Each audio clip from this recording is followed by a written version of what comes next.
ఖురాన్ గ్రంథంలో సూరే ఆల్ ఇమ్రాన్ 3వ అధ్యాయం 110వ వాక్యం ఏముంది అంటే, కుంతుం ఖైర ఉమ్మతిన్ ఉఖ్రిజత్ లిన్నాస్ తఅమురూన బిల్ మారూఫ్ వ తన్హౌన అనిల్ మున్కర్ వ తుమినూన బిల్లాహ్.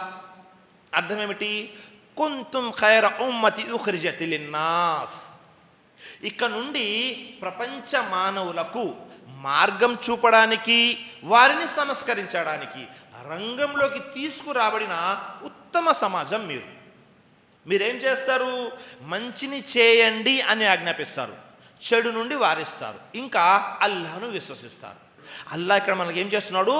కుంతుం ఖైర ఉమ్మత్, మనకు ఉత్తమ సమాజం అనే బిరుదిస్తున్నాడు. ఎవరికి? ముస్లింలైన మనందరికీ. మరి ఈ ఉత్తమ సమాజం యొక్క బిరుదుకి అర్హులు కావాలి అంటే మనం ఏం చేయాలి? 3 పనులు చేయాలి. కుంతుం ఖైర ఉమ్మతి ఉఖ్రిజత్ లిన్నాస్ తఅమురూన బిల్ మారూఫ్ వ తన్హౌన అనిల్ మున్కర్. మనము ప్రజలను మంచి వైపునకు ఆహ్వానించాలి, మంచి పనుల వైపుకు ప్రజల్ని ప్రోత్సహిస్తూ ఉండాలి. మరి మనం ప్రజలను మంచి వైపునకు ప్రోత్సహిస్తున్నామా? 2 చెడు నుండి ఆపాలి, 3 అల్లాహ్ను విశ్వసించాలి. ఇక్కడ జాగ్రత్తగా మనం పరిశీలన చేశామనుకోండి ఈ వాక్యంలో మనకు తెలుస్తున్నటువంటి విషయం ఏమిటి అంటే, ముస్లిం సమాజం ఎవరు అంటే ప్రస్తుతము అల్లాహ్ ఉత్తమ సమాజం అనే లకబ్ ఇచ్చాడు. వీరేం చేస్తారు? ప్రపంచ మానవులకి మార్గం చూపాలి అన్నా, సంస్కరించాలి అన్నా, ప్రపంచంలో ఉన్న ప్రజలందరికీ వారిని సంస్కరించాలి అన్నా, వారిని దారిలోకి తీసుకురావాలి అంటే అల్లాహ్ ఆ బాధ్యత మన మీద పెట్టాడు. కానీ మనం ఏం చేస్తున్నాము? మన ఆలోచన ఎలా ఉంది అంటే, మనమేమనుకుంటున్నామంటే ముస్లిం అనగానే మనము ఒక వీధికో, ఒక గ్రామానికో, ఒక పట్టణానికో నాయకులుగా ఉండాలనుకుంటున్నాము. కానీ అల్లాహ్ ఇక్కడేమన్నాడు? పూర్తి ప్రపంచానికి మార్గం చూపేవారు. ఒక్కసారి ఊహించండి, ఇక్కడ కూర్చున్న మీరు పూర్తి ప్రపంచానికి మార్గం చూపేవారు అన్న ఆలోచన మీ మెదడుల్లోకి, మనసుల్లోకి వస్తే మీ ఆలోచన ఎలా ఉంటుంది? మనము చిన్న చిన్న విషయాల గురించి ఈ పని వదిలేస్తామా? చిన్న చిన్న కష్టాల కోసం ఈ పని వదిలేస్తామా? చిన్న చిన్న ఇబ్బందులు వస్తే ఈ పనిని వదిలేస్తామా? వదలం సోదరులారా. పూర్తి ప్రపంచానికి మార్గం చూపేవారం మనం కేవలము ఒక గ్రామానికి, పట్టణానికి అంటిపెట్టుకొని అలాగే ముందుకు వెళ్ళే వాళ్ళం కాదు.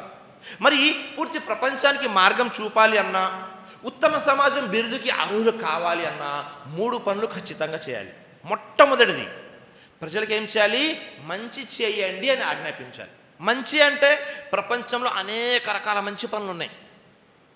ఆకలిగా ఉన్నవారికి అన్నం పెట్టడం మంచి పనే, ఆపదలో ఉన్నవారిని ఆదుకోవడము మంచి పనే. అన్నిటికంటే అతి ఉత్తమమైన మంచి పని ఏది? ప్రజలను అల్లాహ్ వైపునకు పిలవడం. సుబ్హానల్లాహ్, ఇది ప్రపంచంలో అన్నిటికంటే ఉత్తమమైన మంచి పని. మరి ఆ పని మనం చేస్తున్నామా? 2, ప్రజలని చెడు నుండి వారించాలి, చెడు నుండి ఆపాలి. సమాజంలో అనేక రకాల చెడులు ఉన్నాయి. దొంగతనం చేసేవారిని ఆపాలి, అలాగే మిగతా రకరకాల చెడులు. కానీ అన్నిటికంటే పెద్ద చెడు ఏది?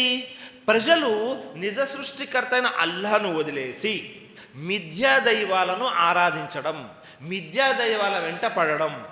ఇది అన్నిటికంటే ఘోరమైనటువంటి చెడు. మరి ప్రజలను మనము ఈ చెడు నుండి ఆపగలుగుతున్నామా? ఈ 2 పనులు చేసి ఆ తర్వాత మనము అల్లాహ్పై విశ్వాసాన్ని, ఈమాన్ని కలిగి ఉండాలి. ఒకవేళ ఈ పనులన్నీ మనం చేస్తున్నాము అంటే అల్హమ్దులిల్లా, అల్లాహ్ ఏదైతే ఖైరే ఉమ్మత్ అనే బిరుదు మనకిచ్చాడో దానికి మీరు, నేను, మనమందరం కూడా యోగ్యులం సోదరులారా. కాబట్టి మొట్టమొదటిగా అల్లాహ్ మనల్ని మనం కాపాడుకోవడం కోసం 4 పనులు చేయమన్నాడు. అందులో ఒకటి సందేశం ఇవ్వడం. ఆ తర్వాత ఉత్తమ సమాజం యొక్క బిరుదుకి అర్హులు కావాలి అన్నా మంచి పనులు చేయాలి. ఆ మంచి పనుల్లో ఒక పని సందేశం ఇవ్వడం. ఆ తర్వాత ఈ విషయం అదేమిటి? 41వ అధ్యాయం సూరా ఫుస్సిలత్ 33వ వాక్యాన్ని పరిశీలన చేశామనుకోండి, జాగ్రత్తగా వినండి. వమన్ అహసను కౌలం మిమ్మన్ దా ఇలల్లాహి వ అమిల స్వాలిహం వ ఖాల ఇన్ననీ మినల్ ముస్లిమీన్.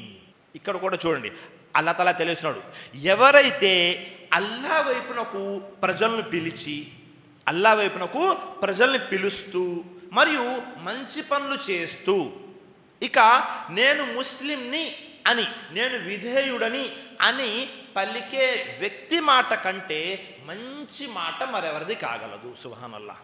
ఇక్కడ కూడా చూడండి, ఎవరైతే ప్రజలను అల్లా వైపునకు పిలుస్తూ మంచి పనులు చేస్తూ ఆ తరువాత ప్రకటించాలి నేను ముస్లిం అని, ఆ వ్యక్తి మాట కంటే మంచి మాట ప్రపంచంలో ఇంకెవ్వరిది లేదు సోదరులా. మరి ఇక్కడ మనల్ని ముస్లింగా ప్రకటించుకుంటున్నాము అంటే నిజంగా మనము ప్రజలను అల్లా వైపునకు పిలుస్తున్నామా, మంచి పనులు చేస్తున్నామా? పరిశీలన చేయండి.